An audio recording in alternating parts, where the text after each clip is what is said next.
Olá, bom dia. Você vai ver no Câmara hoje. Câmara aprova a MP que concede benefício fiscal a montadoras de veículos. Pelo texto, a contrapartida é o investimento das empresas em pesquisa e desenvolvimento de produtos e tecnologias. O projeto retorna ao Senado.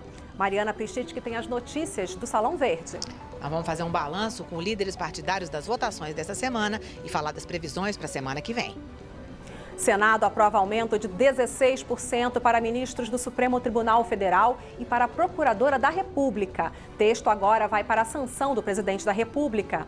Representantes de universidades e institutos que financiam a pesquisa no país traçaram um quadro da crise no setor em audiência na Comissão de Ciência e Tecnologia. As contas da União vão estar em debate hoje aqui na Câmara. Os destaques das comissões com Carol Nogueira.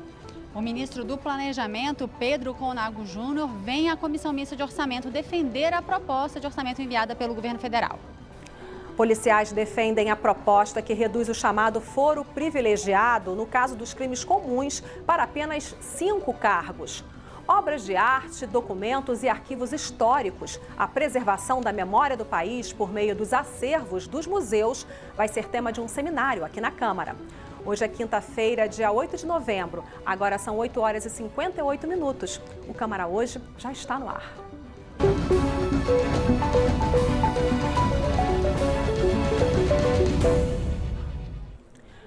O plenário do Senado aprovou ontem o projeto que aumenta o salário dos ministros do Supremo Tribunal Federal.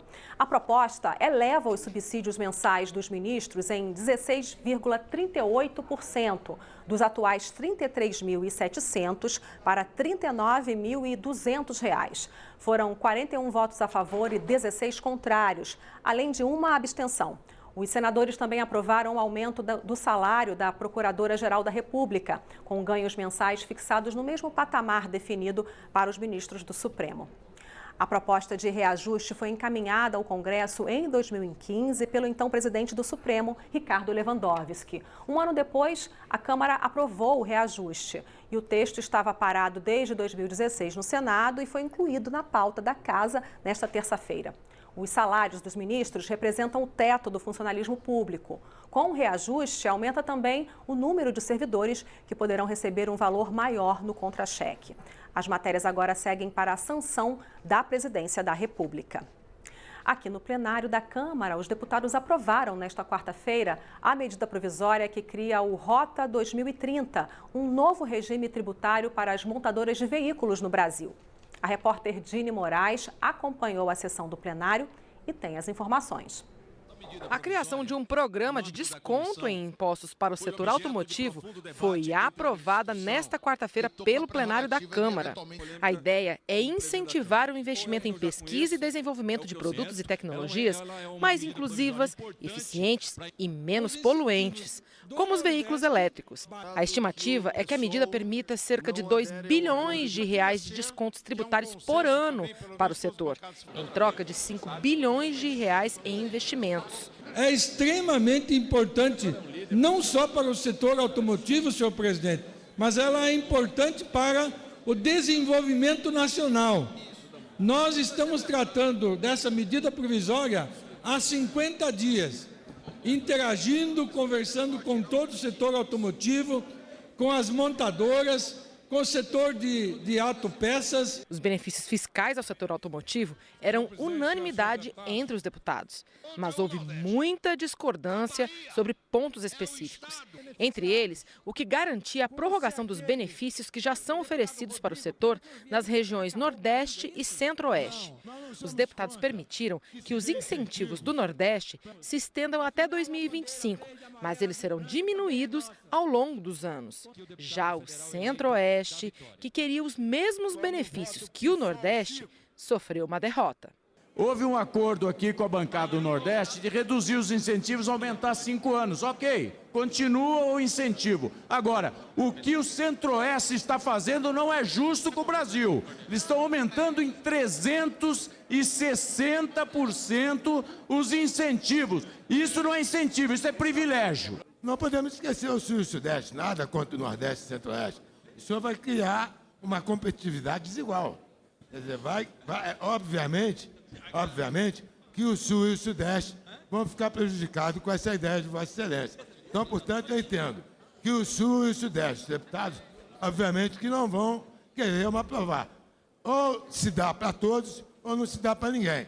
Outra divergência era sobre permitir o desconto nos impostos para as empresas que fabricam os veículos em outro país e trazem para cá só na etapa de comercialização.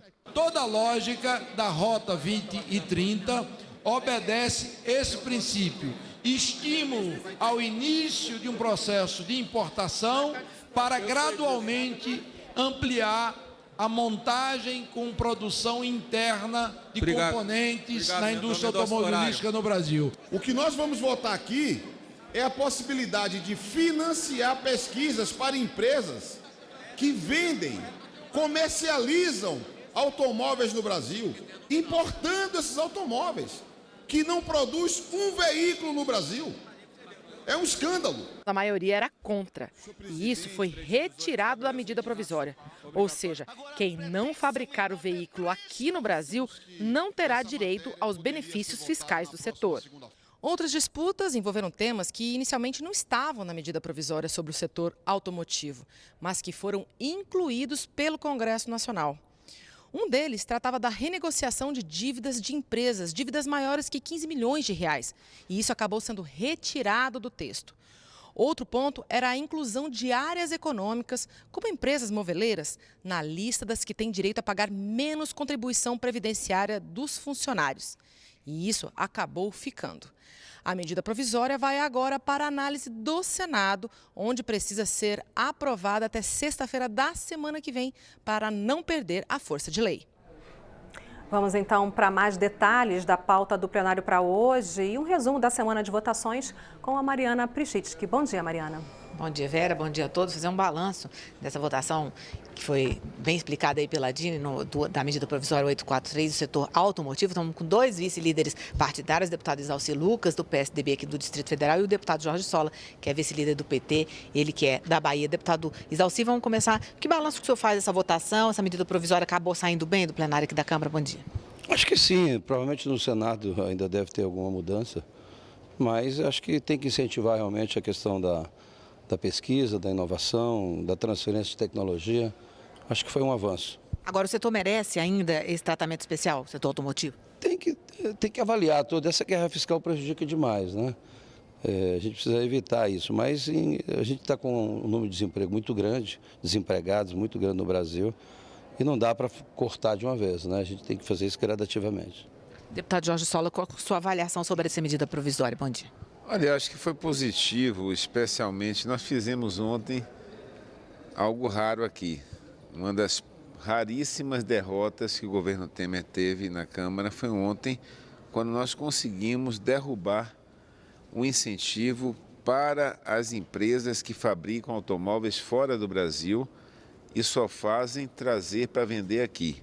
Isso é um absurdo, não tem por que tirar dinheiro dos impostos que poderiam ir para a saúde, para a educação, para a assistência social, para financiar equipamentos que são montados, fabricados em outros países. Felizmente, nós conseguimos derrotar, conseguimos rejeitar essa medida e, com isso, eu acho que o texto ficou de bom tamanho. Nós vamos incentivar, apoiar equipamentos, veículos que são produzidos no Brasil, que geram emprego, que geram capacidade de produção local, nacional. Nós temos que fazer mais isso, inclusive é bom lembrar que destruíram a indústria naval, que tinha sido reconstruída no governo Lula. Nós temos que retomar o conteúdo nacional. Medidas como essa, que incentivam que equipamentos, incentivam a indústria nacional, são fundamentais. Nós precisamos, inclusive, retomar que a Petrobras, a indústria de petróleo e gás e outras áreas importantes garantam produção nacional, garantam empregos no Brasil. Essa questão do Nordeste, como ficou a produção automotiva no Nordeste, agradou? O senhor achou boa? Na verdade, fez, digamos assim, prorrogou e reduziu progressivamente. Eu acho que é razoável, a bancada do Nordeste aprovou, diríamos assim, houve um consenso sobre a necessidade de manter essas diferenças, porque o país é diferente, o país é desigual. Não estamos vivendo um país homogêneo. Então, as políticas precisam também ter uma cara das particularidades regionais. Aproveitar que o deputado Exalci Lucas aqui do DF, Centro-Oeste, uma região que perdeu na discussão ontem. Como é que o senhor avalia essa perda aqui? Eu acho que realmente não dá para você aprovar incentivos assim, aleatoriamente, indiscriminadamente, né? Tem que ter realmente uma lógica, né? A gente precisa realmente, como foi dito, né, tem regiões que precisam ser incentivadas, mas eu acho que a demanda também não era compatível. Eu acho que ficou de bom tamanho a aprovação. Bom, antes da gente passar para a pauta da semana que vem, queria avaliação dos dois vice-líderes sobre essa decisão do Senado de ontem de aumentar o salário dos ministros do Supremo Tribunal Federal. Deputado Exalci. Eu acho um absurdo, né? Não é um momento de... Nós estamos com déficit altíssimo, né? E eu que participo da Comissão Mista do Orçamento, a gente percebe o rombo das contas públicas. O pessoal tinha que ter um pouquinho mais de bom senso. Eu acho que não era o momento de dar este reajuste agora. A gente precisava primeiro organizar a casa e tentar diminuir esse déficit, para depois pensar em reajuste. Deputado Jorge Sola, que impacto que isso pode ter para a opinião pública, além das contas, né? Olha, eu acho que esse reajuste fez parte do acordo do golpe. É bom lembrar que a proposta, como vocês mesmos comentaram, foi de Lewandowski ainda no governo Dilma. E aprovada aqui na Câmara em 2016. Dilma não queria, é bom lembrar, é bom resgatar a história. Dilma não queria aprovar, isso gerou parte da crise, né, porque ela não aceitou aprovar o reajuste que eles queriam. Foi aprovado na Câmara como parte do golpe e agora é mais um capítulo do golpe, com o Supremo e com tudo, como disse Jucá. Bom, então vamos falar um pouquinho da semana que vem. Semana que vem tem feriado na quinta, o trabalho está previsto para começar aqui na Câmara segunda-feira à noite, votação, e uma das pautas do plenário prioritárias deve ser a medida provisória do saneamento. Os deputados já estavam discutindo isso sobre isso. Antes da gente entrar no ar, deputado Exalci, como é que você acha que vai ser costurado um acordo? É possível votar essa medida provisória que também perde a validade logo? Não, é possível votar agora, tem que fazer muitos ajustes, né? Eu acho que ainda vai ter que ter muita conversa. Talvez seja o maior problema do Brasil hoje, é saneamento, né? A gente precisa buscar alternativas para novos investimentos, tem que ter investimento. Agora, não dá para você fazer só com filé, você tem que realmente fazer como foi feito nas telecomunicações, você tem que distribuir melhor. Não dá para você privatizar apenas aquilo que dá resultado. E as pequenas prefeituras que não têm condição de fazer investimento. Então a gente precisa, no mínimo, adicionar aquela que é deficitária com algumas que são eficientes para a gente poder. Mas precisa realmente aprovar. Eu acho que tem que ter investimento, tem que melhorar a eficiência, tem que acabar realmente o cabide de emprego nessas empresas públicas. A gente precisa buscar a eficiência, mas vai ter muita discussão. Eu acho que a gente vai precisar de segunda, terça e talvez até quarta para chegar no final da votação. Deputado Sola estava falando de vários problemas dessa medida provisória, né? Olha, eu concordo com o deputado Exalci, só acho que não adianta segunda, terça, quarta, quinta, sexta, porque a proposta é muito ruim. Eu vou dar um exemplo da nossa empresa pública estadual da Bahia, a Embasa. O estado da Bahia tem 417 municípios, Exalci só tem 4 que são superavitários no sistema de água e esgoto. A cobrança, o que arrecada, é maior do que gasta. Então, o que funciona em quase todos os estados brasileiros é o subsídio cruzado. O que é isso? Os grandes municípios têm um superávit e, com isso, as empresas de água e esgoto financiam o acesso à água e esgoto da maioria dos municípios brasileiros. Isso funciona em todos os estados. Não é por acaso que saiu um documento assinado por quase todos os governadores eleitos de todos os partidos e os atuais governadores também. Porque a proposta é muito ruim, a proposta é uma tragédia. A medida provisória 844, como o Exalci falou, ela privatiza o filé mignon e deixa o osso para o povo. Não tem como. Essa história que não tem investimento privado não é verdade. E volto ao exemplo nosso. O nosso maior emissário submarino em Salvador é uma PPP, é uma parceria público-privada. Então você pode ter empresas públicas com parcerias público-privadas na área de água e esgoto, sem precisar inviabilizar o sistema para a maioria da população. Por isso, essa proposta não pode ser aprovada e vamos trabalhar para isso. Bom, depois desse consenso do PT e PSDB aqui, dessa medida provisória de saneamento, vamos ver como é que fica na pauta na semana que vem, né, Vera? Obrigada, deputado Exalci, deputado Jorge Sola, pela entrevista. Vamos voltar com a Vera. Obrigada também, Mariana, e aos deputados. Olha, mais uma tentativa e mais uma vez a votação da proposta conhecida como Escola Sem Partido foi adiada na comissão especial que analisa a matéria. O relator apresentou uma nova versão na última semana com algumas mudanças em relação ao parecer anterior. Entre elas está a inclusão de um artigo determinando que o poder público não se intrometerá no processo de amadurecimento sexual dos alunos, nem permitirá qualquer forma de dogmatismo ou tentativa de conversão na abordagem das questões de gênero. Sou favorável à aprovação da Escola Sem Partido. Acho que não tem o menor sentido a crítica de dizer que é caça às bruxas, mesmo porque o projeto ele só reforça aquilo que já está previsto na legislação e na Constituição Federal e não cria nenhum tipo de sanção ao professor. Você acha que vai melhorar o ensino, a educação? Não é uma questão, é mais do que uma questão de educação, é uma questão de democracia, né? Evitar que alunos sejam perseguidos, seja por sua visão ideológica ou religiosa ou partidária ou o que quer que seja, né? Acho que a questão educacional é muito mais profunda do que o Escola Sem Partido e deve ser debatido em outro âmbito, inclusive com a presença do Ministério da Educação. Nós não defendemos doutrinação partidária em escolas. O que eles querem é uma escola onde não tenha discussão sobre os fenômenos humanos e sociais. Então isso é inadmissível. E eles estão dizendo que todos os fenômenos e todo o conteúdo tem que ter duas versões, as duas versões principais sendo expostas. Isso quer dizer que se for analisar e discutir ou estudar a Segunda Guerra Mundial, vai ter que se falar da visão do nazismo? Outra comissão da Câmara, a de Ciência e Tecnologia, tratou da crise nas universidades públicas e do financiamento da pesquisa no Brasil. Representantes de universidades públicas e institutos que financiam a pesquisa no país traçaram o quadro da crise no setor em audiência na Comissão de Ciência e Tecnologia. Desde 2014, 2015, os recursos de custeio das universidades estão congelados, e nós temos aumento de custos, que é permanente através do processo inflacionário, e o desinvestimento está reduzido a em torno de 20%. Segundo os expositores, os cortes no orçamento federal ameaçam a pesquisa científica no país. Nós precisamos de 1,3 bilhões de reais.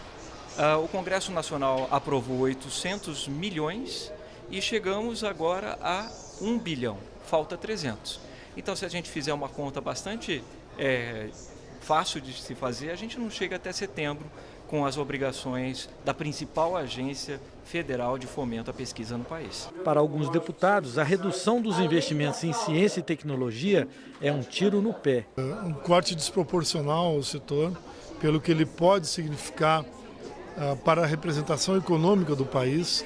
Se tem uma forma de sair consistentemente da crise econômica e de uma maneira sustentável, é investindo em ciência e tecnologia para se gerar novos produtos, novos sistemas, mais produtividade na indústria, melhores empregos. Os trabalhos desenvolvidos por pesquisadores da Embrapa, da Embraer e da Fiocruz foram citados como exemplos da importância econômica dos investimentos no setor, mas admitem que há um gargalo entre ciência e desenvolvimento tecnológico. No ranking de trabalhos científicos publicados no mundo, o Brasil aparece entre as principais nações, em 13º lugar, com 38.523 artigos. Mas está longe de ser um dos países mais inovadores. É apenas o 64º, atrás de outros países do continente, como Chile, Costa Rica e México. Eu acho que o país carece de uma política específica para preencher essa ponte e a gente poder fazer o conhecimento chegar à sociedade. Outra proposta defendida na audiência foi a reformulação do atual modelo de financiamento. A gestão dessa governança é extremamente complexa e custosa. Então, uma das coisas que a gente pensa é que, podemos fazer uma racionalização, assegurar a representação dos diferentes atores da sociedade, mas talvez num número menor, fazer uma integração desses fundos, num número menor de fundos e trazer um pouco mais de racionalidade, de eficácia e de eficiência na gestão desses recursos. Agora são 9h16. Nesse momento tem início os trabalhos no plenário Ulisses Guimarães. Você que nos acompanha pela internet, continue assistindo ao vivo a esta edição do Câmara Hoje pelo canal oficial da Câmara dos Deputados no YouTube. E você que nos vê pela TV Câmara, fica, a partir de agora, com a transmissão da sessão extraordinária no plenário da Câmara. E a gente estava falando agora há pouco, então, aí com os deputados e na reportagem que você viu sobre o orçamento, as contas da União, investimentos. E é sobre isso que tem hoje uma reunião marcada para esta manhã. E a Carol Nogueira tem os detalhes. Bom dia, Carol. Bom dia, Vera. O principal destaque da manhã aqui do Corredor das Comissões é essa audiência pública que deve começar daqui a pouquinho na Comissão Mista de Orçamento, que vai receber o ministro do Planejamento, Pedro Conago Júnior. Então, ele vem para essa audiência aqui na Comissão Mista de Orçamento. É uma audiência que faz parte aí do processo natural da discussão de orçamento, né? A fase de emendas dos deputados, das comissões, terminou no dia 1º de novembro. Aí agora o ministro vem, então, para mais uma vez defender a proposta orçamentária enviada pelo governo federal, tirar dúvidas dos deputados, voltar a debater com eles essa proposta de orçamento. E aí a proposta se encaminha já para essa discussão, para a fase de apresentação do relatório final e votação. Normalmente essa fase aí acaba até meados de dezembro. A gente não sabe se é isso que vai acontecer esse ano. Algumas pessoas, alguns deputados têm defendido como deve haver uma grande reestruturação para o governo federal que começa em janeiro. Tem gente defendendo que esse orçamento ficasse, então, para ser discutido só no ano que vem. Isso dependeria de um acordo na Comissão Mista de Orçamento e aqui na comissão isso não tem sido ainda discutido abertamente, pelo menos. A gente está acompanhando aqui, então, essa audiência pública que deve começar daqui a pouco aqui na Comissão Mista de Orçamento. Vera. Obrigada, Carol. Olha, vamos falar de um outro assunto agora que tem passado por muita análise aqui na Câmara dos Deputados, que é o foro especial para autoridades. Especialistas calculam que 55 mil autoridades têm direito a um julgamento especial em tribunais brasileiros, desde o presidente da República e ministros até prefeitos e juízes. Os policiais defendem a proposta que reduz o chamado foro privilegiado, no caso dos crimes comuns, a apenas 5 cargos. A comissão da Câmara que analisa a proposta de reduzir o foro privilegiado ouviu representantes de delegados e de policiais militares.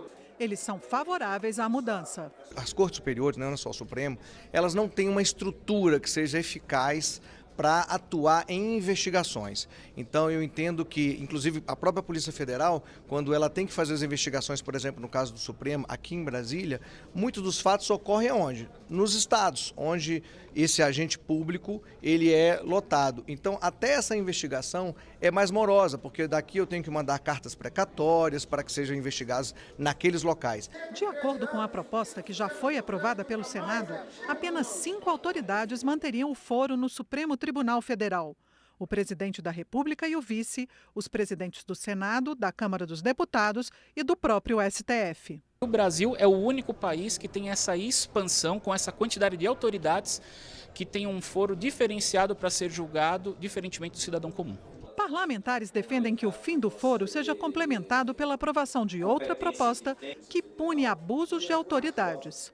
É importante, nós temos que rever, sem dúvida, a questão do foro privilegiado, mas é importante também ver a questão do controle, por parte de abuso daqueles que julgam. A questão do abuso de autoridade é um outro tema que precisa ser enfrentado, para que também você não crie um hiperpoder de um lado e deixando aqueles que têm a missão de fiscalizar esse poder vulneráveis. Os deputados esperam concluir o trabalho da comissão até o final deste ano. A proposta mantém o foro especial com o julgamento em tribunais no caso dos crimes de responsabilidade, que são relacionados ao cargo. A comissão especial que discute a reforma tributária ouviu sugestões de representantes dos auditores fiscais dos governos federal e estaduais e de um economista que estuda o tema. A simplificação do sistema tributário, defendida pelos especialistas, esbarra na disputa entre União, estados e municípios. O Brasil cobra impostos muito altos sobre a produção e venda de bens de consumo, prejudicando os mais pobres. Ao mesmo tempo, tem uma tributação muito baixa sobre a renda e as propriedades da população mais rica. É a chamada regressividade. Esse diagnóstico foi um consenso na audiência promovida pela Comissão Especial, que discute um conjunto de propostas de emenda à Constituição sobre a reforma tributária. Foram ouvidos um economista especializado em tributação e representantes dos auditores fiscais dos estados e da União. Uma das distorções apontadas é a baixa tributação sobre os lucros dos empresários como pessoas físicas. Isso agravou a questão da distribuição de renda. Então hoje você tem uma parcela muito rica da sociedade, principalmente a partir dos 40 salários mínimos mensais, que tem uma regressividade na arrecadação, ou seja, você deixa de arrecadar de uma parcela mais rica e sobretaxa a parcela mais pobre com foco em tributação sobre consumo. Outro ponto importante é a simplificação do sistema tributário, mas isso esbarra na disputa de recursos entre União, estados e municípios. Todos concordam que deve ser simplificado. O ideal é que a gente tenha um único tributo incidente sobre a circulação de mercadorias ou sobre as vendas. Mas quando você busca um único tributo, ele vai ser federal, ou ele vai ser estadual, ou poderia ser municipal.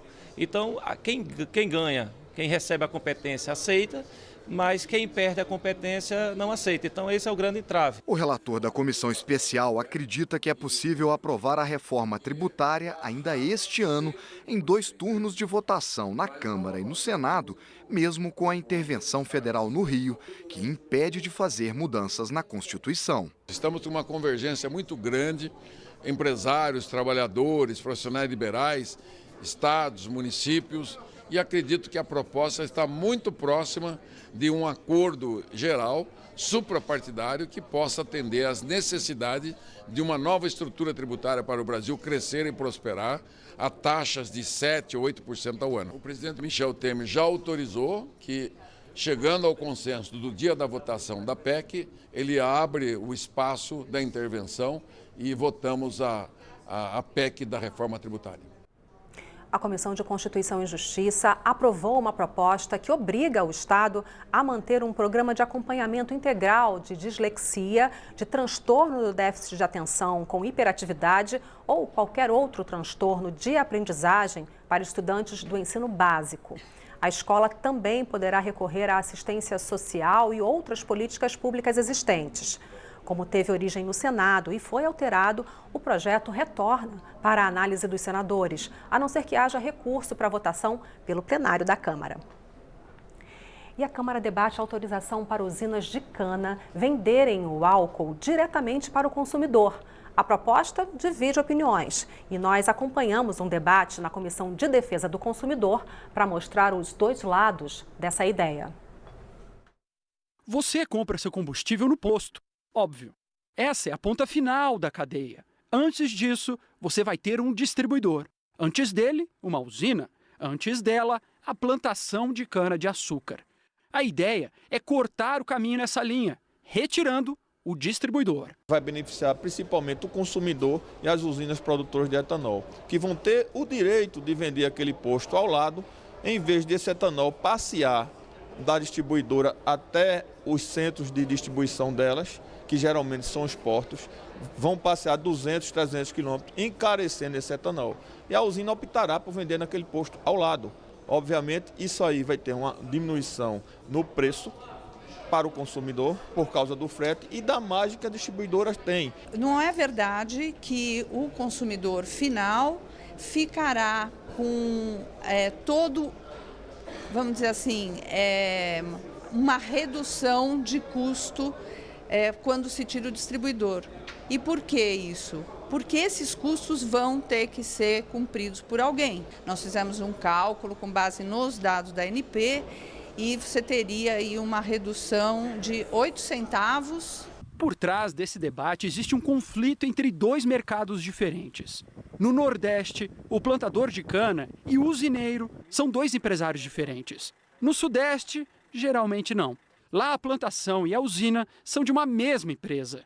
A proposta ainda está em debate na Comissão de Defesa do Consumidor, mas o deputado João Fernando Coutinho acredita na aprovação, especialmente por causa de um detalhe. Essa medida não é uma imposição, não vamos acabar com a figura das distribuidoras, mas sim permitir, tornar uma nova modalidade de negócio, a própria usina comercializar com posto de combustível. Bom, você viu mais cedo que a Comissão de Orçamento tem uma reunião marcada para esta manhã. O Orçamento Geral da União para 2019 está em fase de elaboração e precisa ser aprovado até o fim de dezembro. Na Câmara, o trabalho nas comissões deverá ser concluído até 1º de novembro, prazo final para a apresentação das emendas orçamentárias. O orçamento é uma lei federal que trabalha com uma estimativa de receitas para o ano seguinte. Ele diz respeito a todos nós, pois gera impacto direto na vida dos brasileiros. Cabe a deputados e senadores, individualmente ou por meio das bancadas estaduais e das comissões, opinarem sobre gastos e investimentos. Essas sugestões são chamadas de emendas ao orçamento e podem ser apresentadas pelos deputados, pelos senadores, pelas bancadas estaduais, são 26 estados e o Distrito Federal, pelas comissões permanentes da Câmara e do Senado e pela Comissão Mista do Orçamento, composta por deputados e senadores. A Comissão de Viação e Transportes da Câmara, por exemplo, aprovou 4 emendas que ampliaram os recursos para investimentos em rodovias. Uma das coisas que eu me empenhei muito e conseguimos aprovar foi uma suplementação de mais 200 milhões para a duplicação da BR-381. A BR-381, no trecho norte, que vai de Belo Horizonte em direção à Bahia, ela está em fase de duplicação, mas os recursos sempre são insuficientes, está em ritmo lento. Precisamos dessa duplicação rápida, porque a 381 já ganhou o codinome de Rodovia da Morte. É o lugar onde mais morre gente de maneira terrível e trágica, por falta de segurança. As emendas são sugeridas e aprovadas pelos próprios parlamentares em cada uma das comissões onde atuam.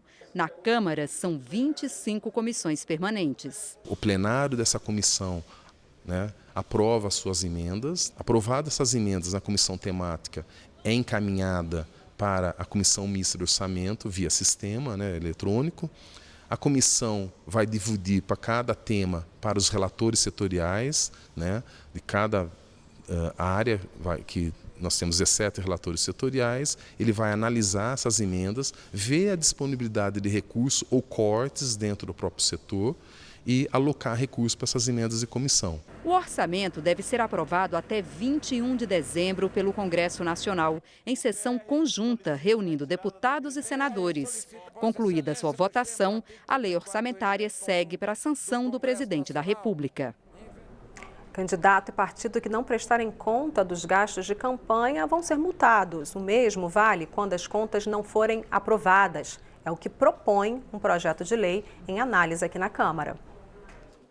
A ideia é atualizar a lei das eleições. Partidos e candidatos que não prestarem conta dos gastos de campanha ou aqueles cuja prestação tiver sido rejeitada deverão pagar multa de 10% do valor declarado ou do teto de gastos previsto. O Brasil já tem leis o suficientes. A gente não precisa de um Congresso que apenas crie leis. A gente precisa de um Congresso que também faça o papel de fiscalizador e de um Tribunal de Contas que fiscalize a atuação dos partidos no Brasil, porque durante muito tempo a gente teve partidos que de fato abusaram da boa vontade do TSE, com tantos caixa 2 que existiu nos últimos ciclos eleitorais. O objetivo é tornar mais efetiva a exigência da prestação das contas de campanha.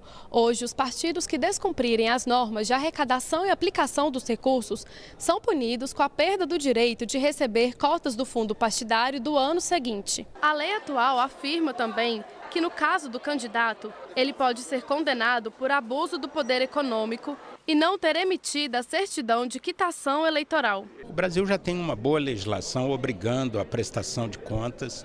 Nós caminhamos para a radicalização da transparência, o que é muito bom para a democracia. O grave problema é o que está escondido, o que está para debaixo do tapete. É aquilo que não é visível, que é o abuso do poder econômico, que é o Caixa 2, que infelizmente não foi eficaz o controle lá na ponta. A Câmara dos Deputados vai promover um seminário sobre a preservação da memória institucional. Começa amanhã e vai até o dia 23 de novembro. O evento vai reunir profissionais que cuidam de acervos em museus, bibliotecas e arquivos públicos. O objetivo é trocar experiências e discutir técnicas de preservação do patrimônio cultural e histórico do país. O incêndio, que durou uma noite, no dia 2 de setembro deste ano, foi capaz de destruir a maior parte de um acervo construído ao longo de 200 anos.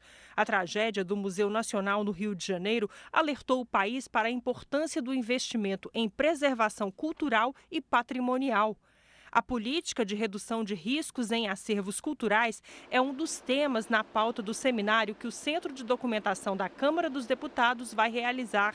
O evento é parte do projeto Arte por Toda a Casa. Esse patrimônio também é seu, que valoriza os bens históricos do Parlamento brasileiro. A Câmara está cheia de preciosidades artísticas. Essa escultura é do escultor mineiro Alfredo Seschiatti. Os painéis aqui no Salão Verde, que dá acesso ao plenário Ulisses Guimarães, são de Atos Bulcão. O seminário sobre a memória institucional chama a atenção para a importância de preservar e valorizar monumentos como esses aqui dentro e em todo o país. E não só os bens artísticos, documentos, arquivos históricos. O esforço é preservar tudo o que contribui para o conhecimento da história do país. O consultor da Câmara, especialista em preservação, que vai proferir a palestra de encerramento do seminário, lembra que a memória das instituições é questão de cidadania. Todo e qualquer cidadão, ele tem o direito de ter acesso aos bens culturais que sejam reveladores do seu passado, da sua história, da sua tradição. Então, as instituições, elas também têm essa obrigação, né, de preservar os seus bens culturais. Uma peça do acervo da Câmara que o especialista destaca é a tela do artista Rafael Falco, exposta na sala da Comissão de Constituição e Justiça. O título da obra, Tiradentes ante o Carrasco, ilustra a história do herói republicano, mas também da primeira Constituição do país.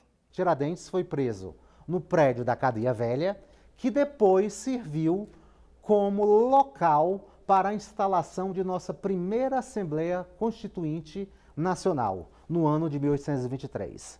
A coordenadora de preservação do Centro de Documentação da Câmara está entusiasmada, porque o evento vai reunir 140 pessoas de 50 instituições e 12 estados diferentes.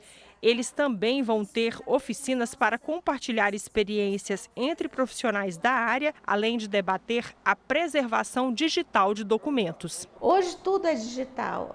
O documento, hoje o livro, hoje já é criado em base digital. Como é que a gente está fazendo essa preservação? Como é que esse objeto que é criado digitalmente vai sobreviver às gerações futuras? Como é que daqui a 100 anos eu vou ter acesso a ele? A gente vai conversar sobre isso também e dar uma oficina sobre digitalização e falar um pouco como se faz tudo isso, como se faz isso aqui na Câmara. Vou fazer uma correção, anota aí. O seminário Preservação da Memória Institucional, Perspectivas e Interdisciplinariedades acontece do dia 19, não do dia 9, como eu disse no início, do dia 19 ao dia 23 de novembro, aqui na Câmara dos Deputados. A palestra de abertura, às 9 horas da manhã do dia 19, será transmitida pelo portal da Câmara. E nesta edição do Câmara Hoje, você viu, universidades vêm à Câmara discutir efeitos da restrição orçamentária. Policiais e delegados favoráveis à redução do foro privilegiado falam à comissão que analisa a mudança. Os detalhes da proposta que dispensa os distribuidores na cadeia da venda do álcool combustível. E esta edição fica por aqui. Hoje é quinta-feira, dia 8 de novembro. Um ótimo dia para você.